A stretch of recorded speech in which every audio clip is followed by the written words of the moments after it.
हाँ जी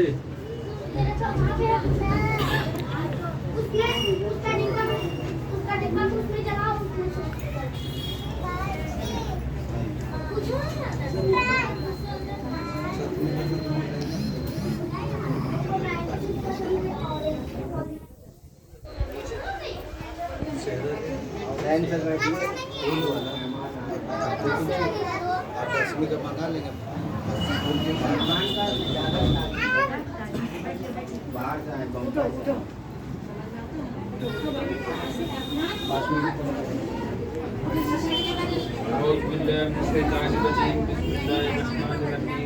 अल्हम्दुलिल्लाह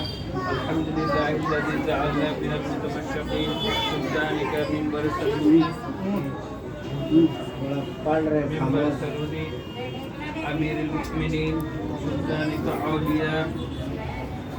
منبر سلوني اللهم صل على محمد وعلى آل محمد اللهم صل على محمد وعلى آل محمد 4 محرم الحرام کا واقعہ عمر بن سعد قیس بن سعد زیاد ملعون کا نام تفسیر خطبہ تعلیق پر سب بیان کرتے ہیں اس کے کہ اس ملعون کے کتنے ابعاد اور کوفی کے روایات جب سفیر مولا علی علیہ السلام کے سیاہ میں ساتھ سے بعد میں مولا علی علیہ السلام کے ساتھ بغاوت کی اور خراز کے ساتھ مولا کے ہاتھ سباز بن رباب نے امام حسین علیہ السلام کو خط لکھا کہ کوفے آنے کے وقت دی تھی راوی اس وقت عمر بن سعد کی طرف سے بتایا کہ سیوں نے خط لکھا اس کے کہ کربلا کے جانب قریب آ جائے کتنے انسان تھے وہاں پہ ابن زیاد نے ایک سیاہ کو فاسد گرفتار کیا اور بولا کہ لکھو تم خط اور خط لکھ کے بھیجا جب خط پہنچا امام حسین علیہ السلام کے پاس تو امام حسین علیہ السلام نے یہ فیصلہ کیا کہ کربلا معلیٰ کی طرف وہ بڑھیں گے اپنی آل و اجداد کو لے کر تو امام حسین علیہ السلام نے اپنے نانا کے روضے پر گئے اپنے نانا سے گفتگو کی سلام عرض کیا کہا اے نانا جان دیکھ تیری امت مجھ پہ کتنا ظلم کر رہی ہے مجھے مدینے میں رہنے نہیں دیا جا رہا ہے جب امام حسین علیہ السلام مدینہ سے نکلے تو خیمہ قافلہ دھیرے دھیرے کربلا کی اور بڑھا جب امام حسین علیہ السلام کربلا میں پہنچے کربلا میں عباس علیہ السلام نے درود پڑھ کے جس خیمہ تطہیر کو لگایا ان مسلمانوں نے اسی خیمے کو جلا ڈالا ہائے یہ کیسے مسلمان تھے جو اپنے نبی کے آل کو نہ پہچانے ہائے یہ کیسے مسلمان تھے جو رسول کے گوشت کو نہ پہچانا ہائے یہ کیسے مسلمان تھے جو فاطمہ کے خون کو نہ پہچانا یہ اتنی بدبخت مسلمان ہے کہ یہ اپنے نبی کی آل پر پانی بند کر دیا یہ اپنے نبی کی آل کو بے غور و کفن کربلا کے میدان میں چھوڑ کے چلے آئے اور امام حسین کا سر اقدس کو نیزے میں لے کر کے بازار لگایا گیا ڈھول بجایا گیا اور یہ مسلمان ڈھول بجاتے ہیں بولتے ہیں یہ محرم امام حسین کا خوشی منا رہے ہیں تعزیہ نکال رہے ہیں امام حسین کے نام پر ڈھول بجا رہے ہیں تو یہ کام یزیدیوں نے کیا تھا جب سر اقدس کو نیزے پہ چڑھا کے لے جایا جا رہا تھا امام حسین کا غم منانا ہے تو دل سے مناؤ نہ کہ بازار میں نکل کے شور شرابہ کرو اور امام حسین علیہ السلام سے یہ روایت ہے کہ جب امام حسین علیہ السلام کربلا میں پہنچے تھے تو امام حسین علیہ السلام نے کہا تھا سب کو کہ اب بھی تم بیعت کر لو میرا تو ہم تم کو معاف کر دیں کب جب امام حسین کا سارا کارواں سارا گھرانہ لٹ چکا تھا اس وقت بھی امام حسین کہتے تھے کہ تم بیعت کر لو ہم تم کو معاف کر دیں گے اور یہاں پہ تھوڑا سا میں لڑائی ہوتا ہے تو گھر کا انسان گھر کا آدمی گھر کا لوگ اپنے میں اختلاف پیدا کر لیتے بات نہیں کرتے ہیں کچھ دن تک اور امام حسین کا تو کارواں اتنا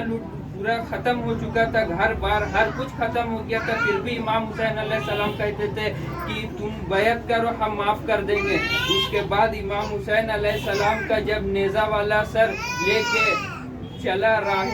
राहिब एक इंतज़ार में था, राहिब मस्जिद हनाना में। तो मस्जिद हनाना के पास जब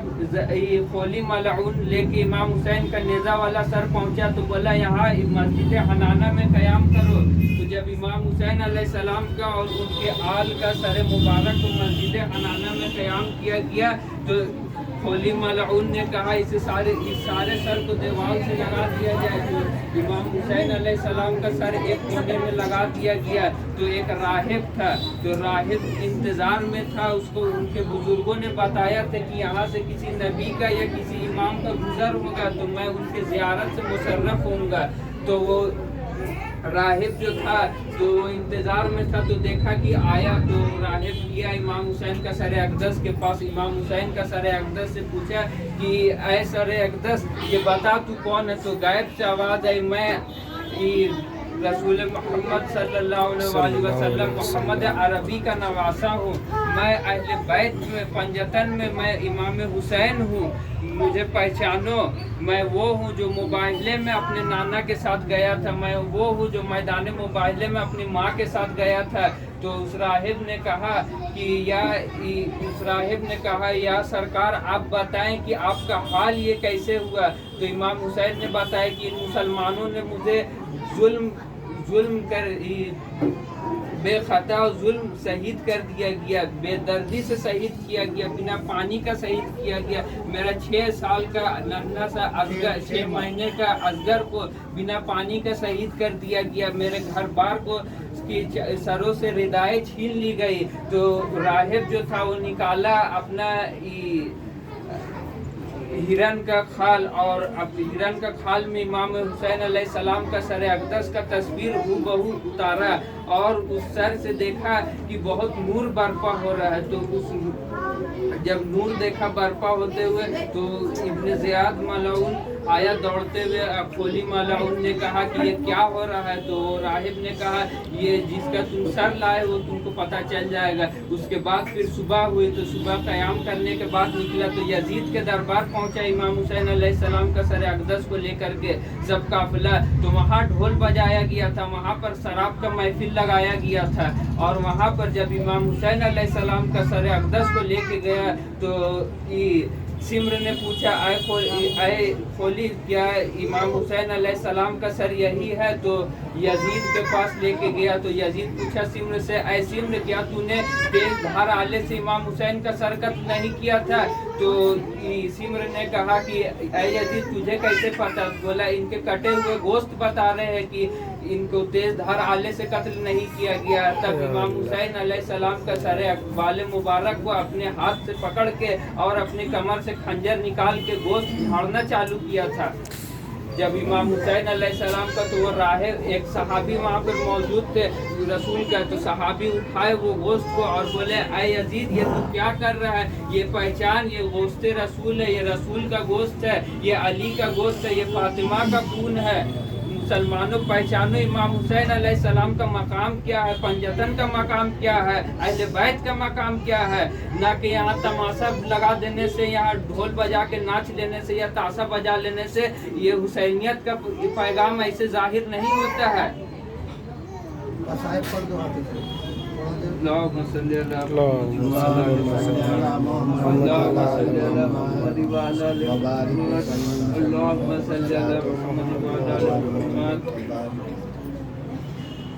اللهم صل على محمد وعلى آل محمد